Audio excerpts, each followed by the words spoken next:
പ്രതിപക്ഷ നേതാവ് രാഹുൽ ഗാന്ധി സംസാരിക്കുന്നത് ഇന്നും ലോക്സഭയിൽ തടഞ്ഞ് ഭരണപക്ഷവും സ്പീക്കറും.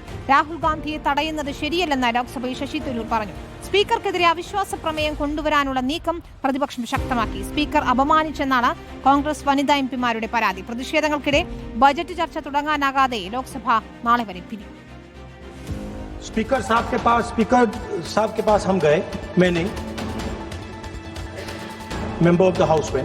പ്രതിപക്ഷ നേതാവ് രാഹുൽ ഗാന്ധിയെ സംസാരിക്കാൻ അനുവദിക്കണമെന്നാവശ്യപ്പെട്ടുള്ള പ്രതിഷേധത്തിൽ തുടർച്ചയായ 6ാം ദിവസമാണ് ലോക്സഭാ നടപടികൾ തടസ്സപ്പെടുന്നത്. രാഹുൽ ഗാന്ധിയെ സംസാരിക്കാൻ അനുവദിക്കാതെ ബജറ്റ് ചർച്ചയിലേക്ക് കടക്കാനായിരുന്നു ഇന്ന് ലോക്സഭയിൽ സ്പീക്കർ നടത്തിയ നീക്കം. രാഹുൽ ഗാന്ധിയെ തടയാൻ കേന്ദ്രമന്ത്രി കിരൺ റിജിജു കൂടി എഴുന്നേറ്റതോടെ ലോക്സഭയിൽ വലിയ ബഹളമായി. തുടർന്ന് ലോക്സഭ നാളത്തേക്ക് പിരിഞ്ഞു. सदन का गरिमा गिरे, ये हमारा अनुरोध है. और स्पीकर साहब ने ये कहा था. അവിശ്വാസ പ്രമേയത്തിലൂടെ സ്പീക്കറെ നേരിടാനുള്ള നീക്കവും പ്രതിപക്ഷം ആലോചിക്കുന്നു.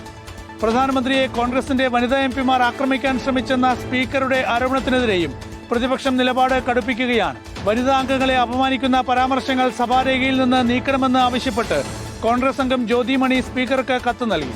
പ്രതിഷേധം തുടരുകയാണെങ്കിൽ രാഷ്ട്രപതിക്കുള്ള നന്ദിപ്രമേയം പോലെ ചർച്ചയില്ലാതെ ബജറ്റും ലോക്സഭയിൽ പാസാക്കാനാണ് സർക്കാരിന്റെ നീക്കം. ദില്ലിയിൽ നിന്നും PR സുനിൽ, ഇൻ റിപ്പോർട്ടർ.